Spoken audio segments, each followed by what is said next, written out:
Hi, I'm Katie B. I'm going to share with you 3 ways that gratitude can save lives. This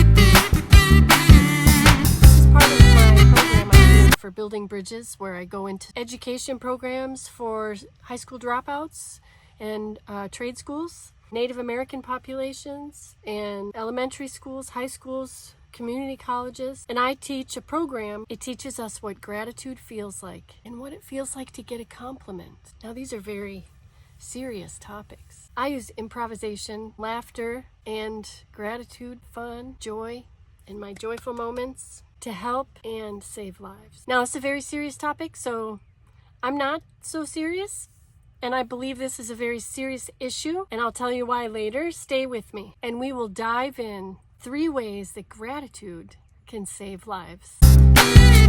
Psychology Today writer Suzanne Degas-White says the health benefits of dispositional gratitude include defense against depression, suicidal ideation. Dispositional gratitude is that recognition and appreciation for what we have in the moment right now. We say thank you to what we have.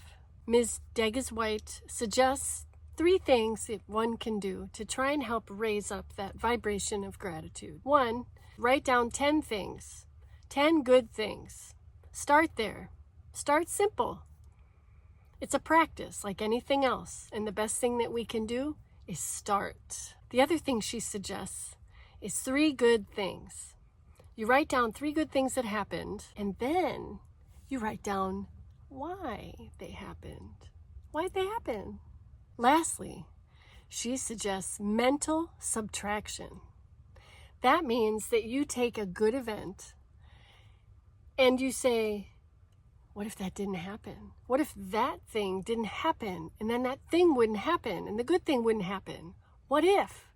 And you take away the good stuff to realize that's the good stuff. Now, puppies and kitties, they help us feel better. Science shows, and I don't have that documented right now, but science shows us that looking at puppies and kitties raises our happy endorphins and lowers our cortisol. So who wouldn't want to look at kitties and puppies? While I'm talking to you about this incredibly difficult and serious subject, you're looking at puppies and kittens at the same time. Why am I bringing this to you? Well, my grandmother committed suicide. I never met her. It's been a thing. I believe her spirit is with me. So I carry her with me, and I look at ways that maybe things could have been better for her to not make that decision. So I am on this Building Bridges with Joy First Foundation, going into organizations, offering up these programs. You can have this program too if you'd like. You can contact me in the notes and we can talk about it. I design each program customized for who I'm talking to. So it's a little bit different if I'm talking to an elementary school than if I'm talking to a community college. But the spine, the basics, what the walkaways are the same. And the feedback has been wonderful. So because of my life family history, I've made a point to give gratitude, recognition, and appreciation to everybody. Because maybe that's what we're missing. Turns out in surveys, 100% are missing this. People are 55 to 65% lonely. Well, let's give some gratitude. Let's share some recognition. Good for everybody. And remember, if you're talking to me or you're listening to me, it's reciprocal. So let's move on. Woof, woof. Number two, Kelly Grimes is the author of a website, Cultivating Peace and Joy. She has a blog post of how gratitude saved her life. She is a mom of a chronically ill child with epilepsy and continually more problems and migraines. And she found that she was struggling a lot. And when she started to focus on gratitude, it made a big difference for her. She says, intentionally including gratitude into my daily life transformed my mindset and even allowed me to identify the blessings. She writes that gratitude helps us to understand and feel joy, which offers inspiration, motivation, more happiness, and all these other opportunities for us. She says gratitude also helps us to be more resilient and empowered.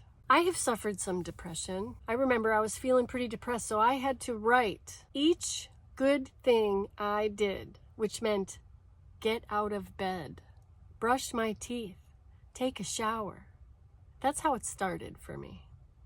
And then, as I felt better, of course, those wins, right? These are wins, got better to the point where I won. I stood in a vacant lot at 4 a.m. and looked around as I had created a festival with a number of my friends, dozens of my friends, that brought 500 artists into the city for 24 hours. And we made this amazing event. And then we fed hundreds of homeless people the following morning. And I stood in the middle of that vacant lot as the sun was just about to start to come up, thinking about who we were going to be feeding in a couple of hours. And I felt so proud from what we had done and so grateful for the people that helped me make that happen, the people that joined us, the people that came up with ideas and solutions. I was so grateful, so grateful. That small, I got out of bed, changed into this, oh my gosh, what did we just do? That's connected. It's a step at a time. So I've been there. I haven't been suicidal. I haven't had that experience. But my grandmother did, and she followed through. And it's affected generations of family. So I just want to say, this is important, even though I'm still kittying and puppying here. And it's personal. Number 3, Jean Chatzky writes on her blog, savvymoney.com, how gratitude improves your life and your finances. First, she suggests to have a gratitude journal. At the end of your day, focus on what went well. Neville Goddard also said, at the end of the day, think through your mind of the things that went well and the things that didn't go so well. The ones that didn't go well, imagine them having gone perfectly before you go to bed. It's a great idea. I've started doing that and I've noticed it's very interesting. I like it.